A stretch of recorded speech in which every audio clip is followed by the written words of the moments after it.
오늘 하나님의 말씀은 에베소서 4장 11절에서 13절까지 이르는 말씀입니다. 에베소서 4장 11절에서 13절까지 이르는 말씀입니다.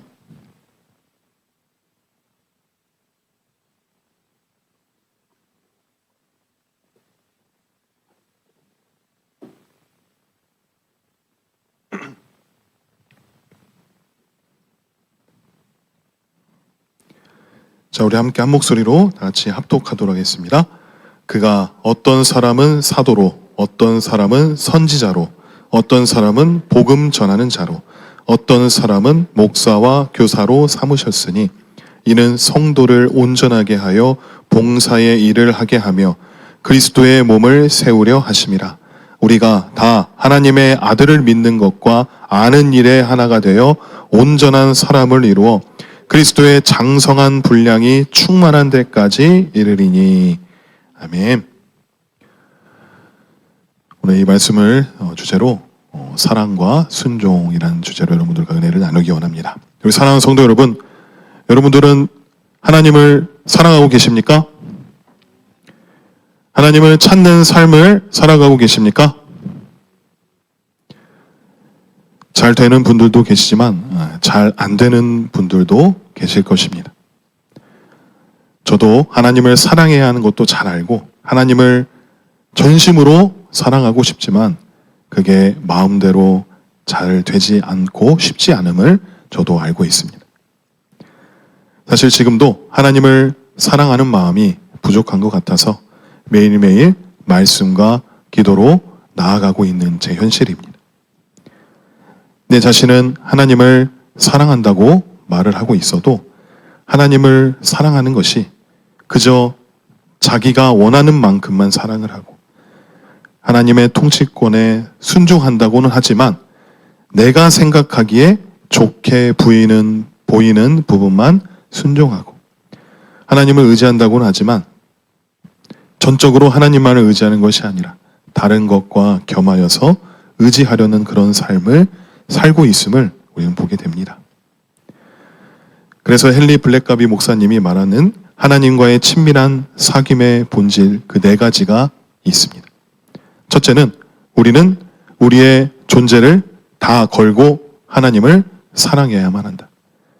둘째는 우리는 하나님의 통치권에 완전히 순복해야 한다. 셋째, 우리는 하나님을 실질적이고 개인적으로 경험해야만 한다. 넷째는 우리는 하나님을 완전히 의지해야만 한다라고 말하고 있습니다. 여기서 이 중요한 것은 이 네 가지가 서로 깊은 연관을 갖고 있습니다. 그래서 하나를 네 가지 중에 하나가 없다고 하면 다 연결되어 있기 때문에 다른 하나가 가능하지 않다는 것입니다. 그 네 가지를 다 해야지만이 유기적으로 움직일 수 있는 것이고 그 중에 하나를 우리가 놓친다면 다른 하나도 놓치게 된다는 것입니다. 당연히 하나님을 전존재로 사랑하는 사람만이 하나님의 통치권에 순복할 수 있습니다.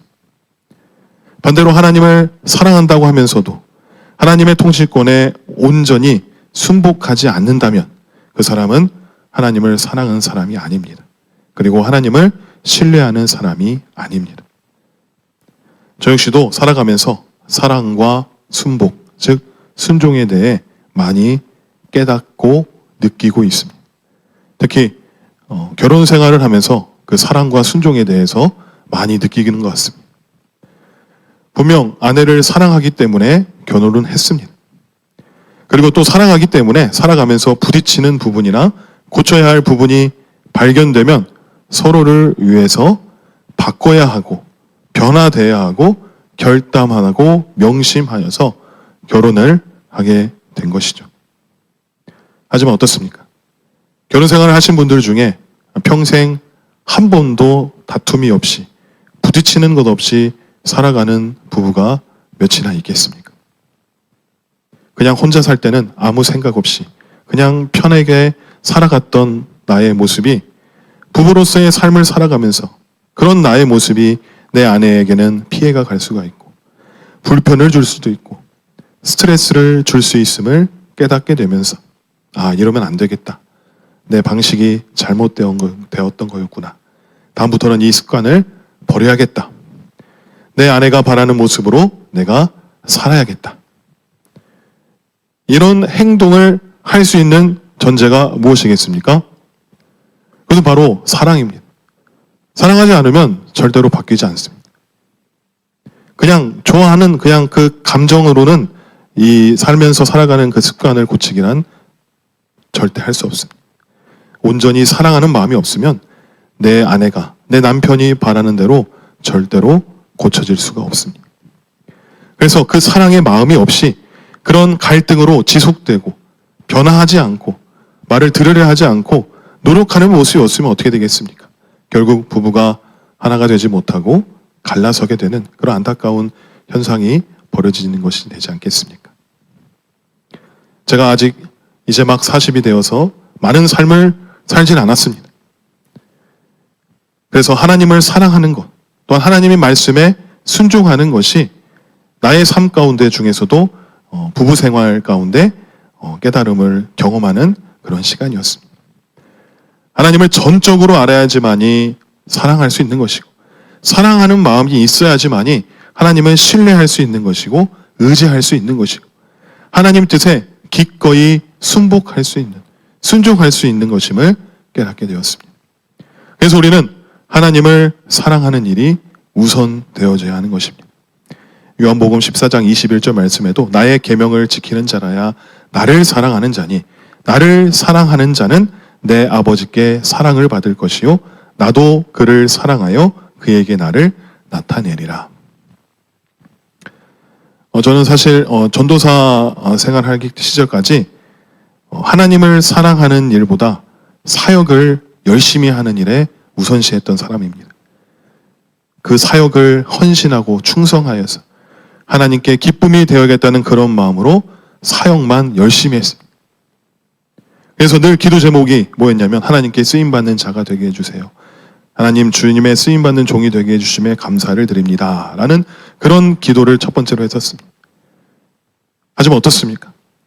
아무리 헌신하고 충성하며 몸을 갈아가며 열심히 한들 하나님을 사랑하는 삶이 되지 않으면 그 일은 노동이 되는 것이고 또한 지치고 탈진하고 하나님을 바라보지 못하고 사람에 대한 기대와 배신감과 원망함으로 그 갈피를 찾지 못하는 삶을 살아갈 수밖에 없다는 것을 깨닫게 되었습니다. 내가 이만큼 열심히 했는데 왜 아무도 안 알아주는 거예요? 하나님은 내가 이렇게 열심히 하면 나에게 그에 알맞는 복을 내려주셔야지. 이런 생각이 저를 지배하는 것입니다. 그리고 하나님을 사랑함이 없이 그냥 그저 열심히 하는 사역, 하나님을 찾지 않고 그저 일만 열심히 하는 그 사역이 더 무서운 것은 그러한 일련의 과정 모두가 내 능력인 것이고 내 경험이 되어서 상대방을 바라보고 판단하는 잣대가 된다는 것입니다. 제가 전도사 시절 때 함께 사역했던 저보다 10살 어린 교육 전도사가 있었습니다. 그 친구랑 같이 생활을 많이 했었습니다. 그때는 제가 집이랑 교회가 엄청 멀었기 때문에 버스 타고 1시간이 넘는 그런 거리였기 때문에 이 교회 사역을 하기가 좀 약간 어려웠습니다. 집을 얻어야 하는데 그런 사정도 안 돼서. 근데 그 교회에 어느 안수 집사님이 계셨는데 그 안수 집사님이 근래에 아내분이랑 사별하게 되시고 또한 외동딸이 있었는데 그 외동딸이 시집을 가는 바람에 혼자 사시게 되었습니다. 그리고 시집간 그 딸이 저와 같이 학창 시절을 보냈던 친한 동생이었습니다. 그래서 그 동생이 우리 아버지 집에 함께 지내면 어떻겠느냐라고 제안을 하게 되면서 안수 집사님도 흔쾌히 허락을 하셔서 서로 윈윈하며 그렇게 저는 그 안수 집사님의 집에 방 한 켠을 얻어서 같이 생활하고 교회 사역을 하게 되었습니다. 그런데 그 일을 있은 후에 그 10살 어린 친구가 갑자기 주의 길을 가겠다고 한 것이었습니다. 그리고 신학교를 다니는데 그 친구도 집이 타 지역에 있는 바람에 교회와 굉장히 멀어 있었습니다. 그래서 그 안수 집사님이 또 그 10살 어린 동생을 또 거두어 주신 것입니다. 그래서 저와 그 동생과 안수 집사님이 셋이서 함께 살게 되었던 것이죠. 가족이 아닌 이제 다른 사람들과 이렇게 지내는 건 처음이었는데, 이제 안수 집사님은 이제 저를 거두어 주신 어른이니까 그저 감사함으로 있었지만, 또 이제 뒤늦게 들어온 이 동생 전도사를 보니까 많이 미숙해 보이고 또 성숙지 못한 모습을 보게 되었습니다. 이 살면서 여러 가지 에피소드가 많이 있었는데, 그런 미성숙한 그 친구의 모습을 보면서 그 사역적인 모습에도 잘 하지 못하고 뭔가 이 육신의 정욕으로 이제 흔들리는 그 모습을 보면서 제가 그 친구를 다그치고 혼내고 정죄하는 그러한 일들을 하는 모습을, 제 모습을 보게 되었습니다. 그건 단순히 야, 나는 안 그래, 너는 왜 그러냐, 나 때는 그러지 않은 너는 왜 그러냐, 꼰대 중에 꼰대로 혼내기 일쑤였고, 몇 번은 그 동생이 너무나 힘들었는지 반항도 하고 그다음 집을 나간 적도 있었습니다. 하지만 지금 생각해보면 저의 그 행동이 얼마나 교만했는지, 왜 내가 그러한 짓을 했었는지 답이 나왔습니다. 그것은 바로 하나님을 사랑하는 일이 우선시 되지 않고 그저 그냥 사역만 열심히 하면 하나님이 좋아하실 거다, 나는 복을 받을 것이다 라는 생각으로 사역을 했기 때문에 그 사역을 내가 했다는 거, 내 능력으로 했다는 거, 그래서 나는 잘할 수 있다는 거, 근데 남이 못하면 너는 못하는 거, 이렇게 정죄하는 모습이 내게 왔었다는 것입니다. 하나님을 사랑하는 삶이 되지 않고 그저 사역을 잘하려고 인내와 근성으로 사역들을 해나가는 게 능사가 아니구나 라는 것을 최근에서야 깨닫게 되었습니다. 누가복음 6장 41절 말씀에도 어찌하여 형제의 눈 속에 있는 티는 보고 너의 눈 속에 있는 들보는 깨닫지 못하느냐. 그래서 우리들은 하나님을 알아갈 때, 즉 하나님의 말씀으로 우리가 깨달음을 얻을 때 나의 모습을 보게 됩니다. 나의 부족한 모습, 나의 죄가 발견되어져서 회개할 수 있고 또 돌이켜서 다시 일어설 수 있는 것입니다. 그러니까 하나님의 말씀을 통해서 하나님의 성령께서 우리를 계시해 주셔서 나의 모습을 발견하게 해주는 것이 얼마나 은혜인 줄 모릅니다. 그리고 다시 또 연약한 모습으로 범죄하게 되면 하나님, 나의 힘으로는 정말로 어떻게 할 수 없습니다. 도저히 저의 힘으로는 할 수가 없습니다. 저를 용서해 주세요. 성령님 도와주세요. 성령님만을 의지합니다 라고 고백할 수 있는 것도 은혜입니다. 우리가 성경 속에서 하나님 아버지께 순종하는 자들을 우리는 볼 수 있습니다. 아브라함을 보시면 어떻습니까? 아브라함이 순종하는 모습 중에 뭐 어떤 모습이 생각나십니까? 여러 가지의 순종이 있고 그 믿음의 아버지이시지만 그래도 가장 임팩트가 컸던 순종의 사건이 무엇입니까? 바로 자신의 아들 이삭을 번제로 드린 것이지 않습니까? 아니 어떻게 100세에 얻은 독자 아들 그 이삭을 번제로, 아들을 칼로 각을 떠서 번제로 올릴 수가 있겠습니까? 그리고 욥을 보십시오. 욥은 동방의 의인이라고 할 만큼 누구보다 하나님을 신뢰하고 하나님께 신실하고 하나님을 경외하는 자였습니다. 하지만 사탄이 질투하여서 그를 시험하였습니다. 하늘에 불이 떨어져서 그의 양떼와 종들을 다 몰살시키고 강도들로 인하여서 그 모든 낙타들을 빼앗기고 종들 모두 죽임을 당하고 욥의 아들, 딸, 모든 자녀들도 돌풍으로 인하여서 집이 주저앉아서 다 목숨을 잃게 되었습니다. 물론 우리들이야 하나님께서 욥을 신뢰하심을 시기하는 그 사탄이 하나님께 허락을 받고 욥에게 주는 시련이라고 우리의 성경 말씀을 통해 그냥 이해할 수 있지만, 정말로 우리가 그 욥의 상황에 처해진다면 졸지에 가진 소유, 재산, 자녀들 모두 그렇게 다 되어져 버린다면 우리는 어떤 마음이겠습니까? 하지만 욥은 그 소식을 듣고 이렇게 고백하지 않았습니까? 욥기 1장 21에서 22절 말씀입니다. 이르되 내가 모태에서 알몸으로 나왔사온즉 또한 알몸이 그리로 돌아가올지다. 주신 이도 여호와시요 거두신 이도 여호와시오니 여호와의 이름이 찬송을 받을지니이다 하고 이 모든 일에 욥이 범죄하지 아니하고 하나님을 향하여 원망하지 아니하니라. 아멘. 그렇습니다.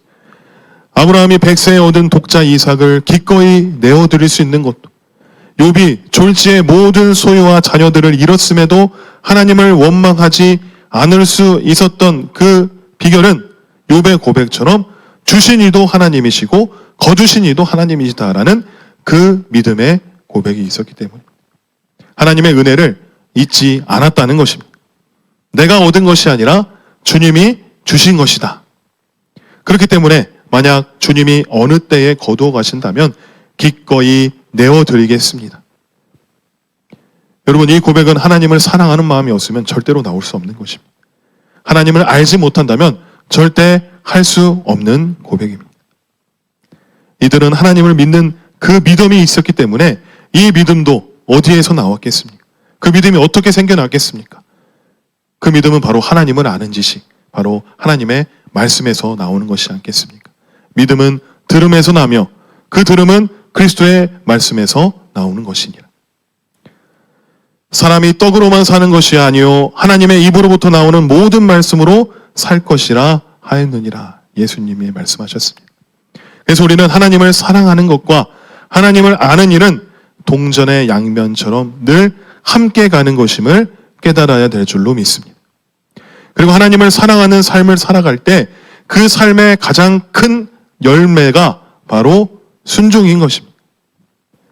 하나님을 사랑하는 삶을 살아가면 우리의 삶 가운데 어떤 모습이 나타나냐? 자연스럽게 하나님께 순종하는 모습이 나온다는 것입니다. 순종은 하나님을 사랑할 때 비로소 우리가 기꺼이 행할 수 있는 가장 큰 선물입니다. 요한복음 15장 9절에서 10절 말씀입니다. 아버지께서 나를 사랑하신 것 같이 나도 너희를 사랑하였으니 나의 사랑 안에 거하라. 내가 아버지의 계명을 지켜 그의 사랑 안에 거하는 것 같이 너희도 내 계명을 지키면 내 사랑 안에 거하리라. 예수님은 우리에게 먼저 본을 보이시고 말씀하셨습니다. 아버지께서 나를 사랑하셨기 때문에 나도 너희를 사랑하셨다고 했습니다. 그러니까 하나님 아버지께서 먼저 예수님을 사랑하셨기에 예수님도 우리보다 먼저 우리를 사랑하셨습니다. 그리고 아버지 사랑 안에 거할 수 있는 방법, 하나님의 사랑 안에 거할 수 있는 방법이 뭐라고 했습니까? 아버지의 계명을 지켜서 아버지의 사랑 안에 거하신다고 했습니다. 그래서 우리도 예수님의 그 계명을 지켜서 예수 사랑 안에 거하라고 예수님께서 우리에게 친히 가르쳐 주시고 말씀해 주신 것입니다. 주님의 사랑 안에 거하는 방법을 말씀해 주심과 동시에 예수님께서 우리에게 보여주신 것은 예수님의 그 모습은 아버지가 하셨듯이 나도 아버지가 나에게 보여준 것처럼 나도 너희에게 그대로 한다. 즉 아버지의 그 명령에 순종하심으로 말미암아 결국 아버지의 사랑 안에 거하신 것을 우리는 깨달아야 될 줄로 믿습니다. 아버지 말씀에 순종하셨기에 그 순종으로 말미암아 아버지의 사랑 안에 거한다는 것. 그럼 우리는 어떻게 사랑 안에 거할 수 있겠습니까? 예수님처럼 우리가 예수님의 말씀에 거하는 삶, 예수님의 말씀에 순종하는 삶을 살아가면 우리도 당연히 예수님의 사랑 안에 거할 수 있다는 것입니다. 그래서 우리가 사랑하는 것과 순종 역시도 직접적인 연관이 있는 것입니다. 그렇다면 우리가 하나님께 무엇을 순종하며 나아가겠습니까? 우리가 하나님 앞에 순종하며 나아갈 수 있는 그 구체적인 예가 우리 십자가의 복음 6단원에 나와 있습니다. 첫 번째는 우리가 하나님 앞에 순종하며 삶을 살아갈 수 있는 그 첫 번째는 우리의 혀에 재갈을 물리는 것입니다. 예를 들어 말에 실수가 없게, 더러운 말은 입 밖에 내지 않는 것, 음행과 온갖 더러운 것과 탐욕한 것을 입술로 고백하지 않는 것. 여러분들은 이제 저에 대해서 어떻게 생각할지 모르겠지만 저는 사실 말이 많은 사람이었습니다.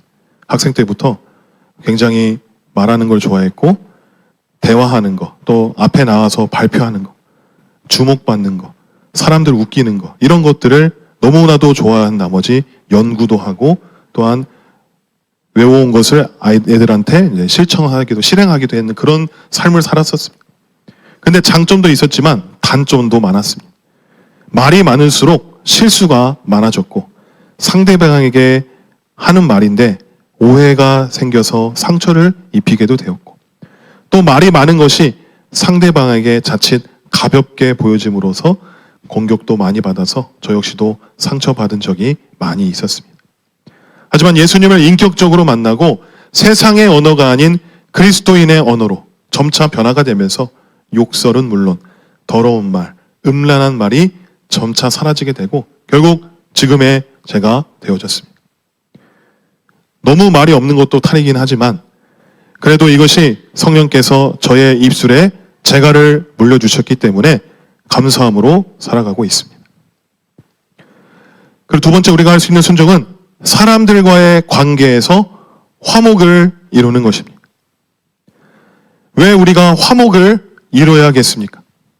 그것은 바로 우리 가운데 원망이 자리 잡고 있기 때문입니다. 우리는 원망을 다 갖고 있습니다. 우리 학생들도 많이 있지만 부모님에 대한 원망을 갖고 있는 친구들도 많이 있습니다. 또한 나의 가정에 대한 원망을 갖고 있는 친구들도 많이 있습니다. 심지어 하나님에 대한 원망도 갖고 있는 친구들도 있습니다. 하나님을 잘 믿고 교회에서 충성 봉사하는 사람들이 가장 경계해야 하고 무서워해야 하는 것이 바로 원망입니다. 열심히 잘 달려가다가도 뭐야, 나만 왜 이 짓을 하고 있지? 누구는 안 쉬고 싶어서 지금 이렇게 개고생하는 건가? 왜 다른 사람한테는 안 시키고 왜 나한테만 시키는 거야? 혹시 이런 생각 해본 적 있으십니까? 서두에도 말씀드렸다시피 하나님을 사랑하는 그 마음이 없으면 이런 생각이 훅 들어오면 어떻게 되겠습니까? 스펀지에 물이 스며들듯이 바로 원망이 스며들게 됩니다. 교회를 원망하고 리더를 원망하고 목사님을 원망하고 하나님을 원망하고 결국 교회를 떠나버리는 그러한 안타까운 일들을 본 적이 있습니다. 하지만 하나님을 사랑하는 사람은 어떻습니까? 그러한 생각과 그러한 모습이 눈앞에 펼쳐진다 할지라도 나는 하나님을 사랑하기 때문에 괜찮아. 하나님의 성전을 내가 맡고 있는 청지기이기 때문에 하나님의 일이기 때문에 내가 기쁨으로 기꺼이 할 수 있어. 그런 마음으로 기꺼이 나아간다면 믿음의 공동체 안에서 화목을 이루어갈 수 있는 것입니다. 하나님께 범죄함으로 말미암아 하나님을 떠나버리고 하나님과 멀어진 우리들을 누가 화목해 주셨습니까? 우리와 하나님과의 관계를 화목해 해주신 분이 누구십니까? 그건 바로 예수님이시지 않습니까? 예수님을 찾으면 예수님을 사랑함으로 나아간다면 당연히 예수님께서 우리를 하나님과 화목해 하여 주셔서 아버지께로 나아가게 해주시는 것입니다. 그리고 세 번째는 하나님과의 말씀과 기도를 위해 우리의 시간을 내는 것입니다. 우리는 알면서도 매일 말씀과 기도로 살아가는 것이 쉽지 않습니다. 바쁘기 때문에, 힘들기 때문에. 그래서 시간 날 때, 컨디션 좋을 때 해야지. 지금은 할 수 없어. 이런 생각으로, 이런 육신의 생각으로 말씀과 기도를 위해 우리는 우리의 시간을 내지 않을 때가 많이 있습니다. 하지만 그들에겐 역설적이지만 바쁘기 때문에, 힘들기 때문에 우리가 말씀과 기도로 더욱더 살아가야 하는 것입니다. 제가 이제 우리 영광교회에 온 지 이제 3달 됐습니다. 한 2년 된 것 같은데 이제 3달 됐습니다.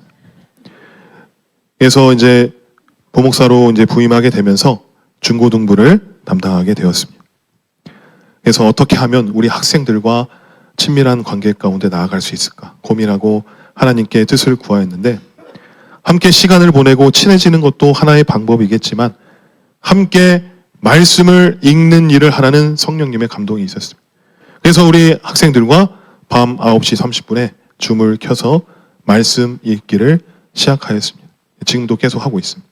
하지만 처음에는 우리 친구들이 6, 7명 함께 하다가 하나 둘씩 빠지게 되고 지금은 저와 이 사모 둘이 이렇게 하고 있습니다.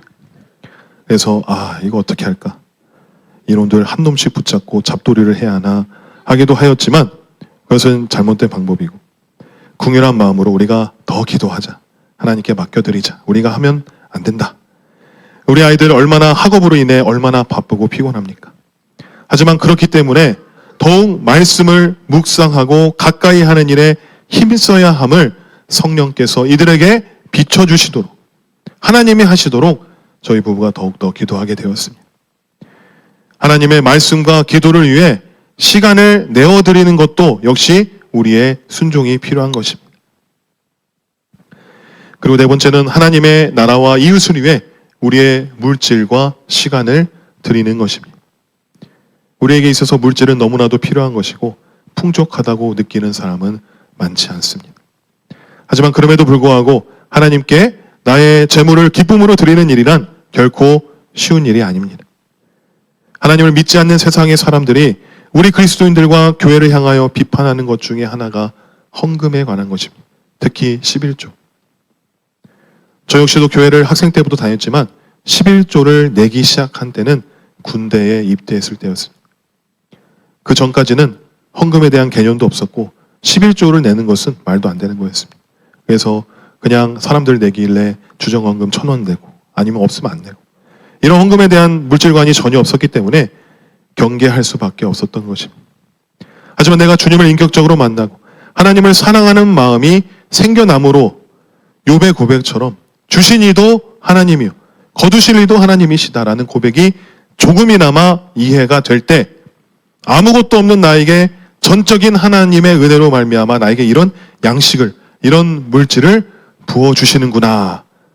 이 모든 것이 내가 한 것이 아니라 하나님이 주신 것이다 라는 것이 깨달아졌을 때 비로소 하나님 앞에 기쁨과 감사함으로 물질과 재물을 올려드릴 수 있는 것입니다. 그렇기 때문에 내가 하나님께 감사함으로 기쁨으로 10분의 1을 11조를 드릴 수 있다. 우리가 드려지는 헌금이 만약 하나님의 나라와 의를 위한 일이 아닌 어떤 사적인 곳에 쓰여진다면 우리는 헌금을 해야 할 목적과 이유가 없는 것은 당연한 것입니다. 하지만 정말로 소중하고 귀중한 우리의 귀한 물질이 내 능력으로 얻어진 나의 소유가 되는 것이 아니라 살아계신 하나님께서 내게 부어주시는 은혜의 산물이며 나를 사랑하시는 하나님의 선물이라고 여기는 자는 기꺼이 하나님 앞에 감사함으로 드릴 수 있는 것입니다. 지금 생각해보면 그래도 어렸을 때 11조를 어렸을 때도 아니었죠. 군대에 가서 했으니까 그때 11조를 시작한 것이 얼마나 다행인지 모릅니다. 제가 군대를 2005년에 입대했습니다. 당시 이등병 월급이 55,000원 정도였습니다. 55,000원 11조 하면 얼마입니까? 5,500원입니다. 그 당시 5,500원 11조 내는 것도 당시 손이 떨렸지만 나중에 직장 다니면서 비교적 큰 돈이 생겼을 때 그때 11조를 처음 내야 하는 상황이 펼쳐진다면 얼마나 큰 고뇌에 빠졌을까? 할 수는 있었을까라는 생각도 들곤 했습니다. 하나님의 나라와 이웃을 위하여서 우리의 물질과 시간을 드리는 것도 순종의 실천입니다. 주일날 점심때 저희 중고등부가 식당 앞에서 찬양하며 비전 트립을 위한 사랑의 손길을 부탁드렸습니다. 너무나도 감사하게 많은 성도분들이 기꺼이 찬조해 주시고 후원해 주셨습니다. 어떤 분들은 함께 춤까지 추시면서 헌금이 없어서 이체로 넣어주시면서 다음 세대를 위하여 찬조해 주신 것을 주일날 직접 보고 경험하였습니다. 그래서 너무나도 감사하게 예산이 채워져서 문제없이 6일날, 7일날 다녀올 수 있게 되었습니다.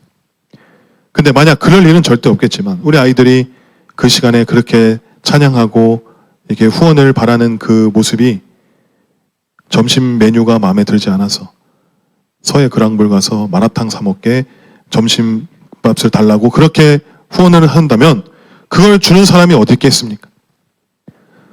모두가 다 다음 세대가 하나님 앞에서 온전히 세워지고 하나님의 비전을 찾기 위한 그 비전 트립을 간다기에 기쁨으로 자원함으로 함께 해주신 것이지 않겠습니까? 그 일 역시도 하나님 나라와 이웃을 위하여 물질과 시간을 드리는 아름다운 순종의 모습인 것입니다. 그리고 다섯 번째는 내주하시는 성령님과 수시로 교제하는 것입니다. 이것도 우리가 늘 말씀과 기도로 하나님과의 친밀한 교제 가운데 자연스럽게 따라오는 것입니다.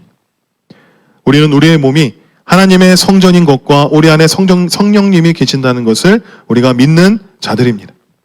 그렇기 때문에 우리가 특별히 교회에 갔을 때만 예배 시간에만 기도 시간에만 성령님을 찾는다면 그만큼 어리석은 일도 없을 것입니다. 마치 우리가 차를 소유하게 되면 자동차 보험을 의무적으로 들여야 합니다. 근데 만약 도로에서 차가 멈춰버렸습니다. 그래서 그저 우리는 그때 보험사에 연락을 하면 됩니다. 그래서 조치를 취해서 수리에 들어갈 수 있습니다. 보험에 들었기 때문에 언제 어디서든지 사고가 나고 고장이 나면 연락을 해서 어떤 상황인지 설명을 해주고 위치를 말해주면 즉시 달려와서 처리를 해줍니다. 그런데 내가 보험이 있는 거를 망각하고 당황하고 방황하다가 사설레카를 부르고 그저 장사꾼의 계략에 넘어가서 덤탱이 씌우고 타이어 안 갈아도 될 거 내 짝 다 알고 호구짓을 당하게 된다면 그러고도 보험 처리도 하지도 않고 사비로 충당하고 아 다행이다 잘 처리했다라고 하시겠습니까? 좀 극단적인 표현이지만 그만큼 어리석다는 것입니다. 우리는 우리 안에 계시는 성령님을 수시로 찾고 교제해야 하는 것입니다. 우리 안에 계시기 때문에 우리가 어디에 있든지 어느 곳에 있든지 어떤 상황이든지 항상 하나님을 우리가 찾을 때 성령님을 찾을 수 있습니다. 어디 멀리 계시는 것이 아니라 내가 돈을 무진장 써서 분례하는 것이 아니라 내 안에 내주하시는 성령님을 언제 어디서든지 우리가 찾기만 하면 역사하시는 분이십니다. 그렇게 하라고 예수님께서 우리에게 하나님의 영, 그 성령을 선물로 보내주신 것입니다. 그렇기 때문에 우리는 이 각박하고 이 다이나믹한 삶 속에서도 내가 받아들일 수 없고 얼짜바를 물을 때 자포자기하면 안 되는 것입니다. 즉시 성령님께 간구하여서 성령님 도와주십시오. 성령님 역사하여 주십시오. 라고 하면 되는 것입니다. 그러면 우리는 우리의 모든 삶 가운데 장소나 시간에 상관없이 어느 곳에서든지 성령님과 수시로 교제할 수 있다는 것입니다. 사랑하는 성도 여러분, 이런 온전한 순종은 무엇보다 하나님을 사랑하는 그 사랑 가운데 나오는 것입니다. 우리의 지속적인 신앙생활이 무엇이겠습니까? 하나님과의 친밀한 교제가 우리의 지속적인 신앙생활이지 않습니까?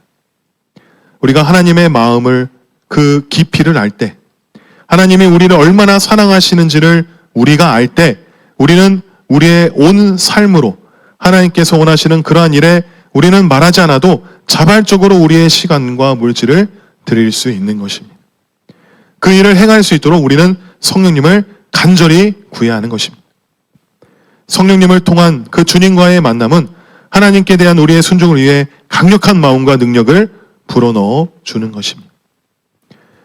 그래서 이 성령을 통한 그 순종이 우리가 교회를 통해 연합해서 하나님을 찾고 따라갈 때 더욱 강력해지는 것입니다. 그래서 오늘 본문 말씀 무엇입니까? 어떤 사람은 사도로, 어떤 사람은 선지자로, 어떤 사람은 복음 전하는 자로, 어떤 사람은 목사와 교사로, 어떤 사람은 식당 봉사하는 자, 어떤 사람은 차량 봉사하는 자, 어떤 사람은 찬양단으로, 어떤 사람은 방송 봉사로, 어떤 사람은 교사로 등등. 이는 성도를 온전하게 하여 봉사의 일을 하게 하며 그리스도의 몸을 세우려 하심이라.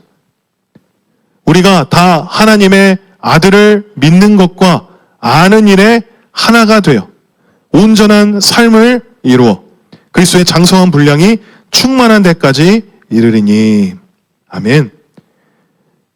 우리가 이 교회 안에 하나님께서 불러주신 목적은 우리가 그리스도의 몸을 세우는 것과 하나님을 아는 일, 하나님의 아들을 믿는 일, 그 일에 그리스도의 장성한 분량까지 나아가는 것을 하나님께서 원하시는 것입니다.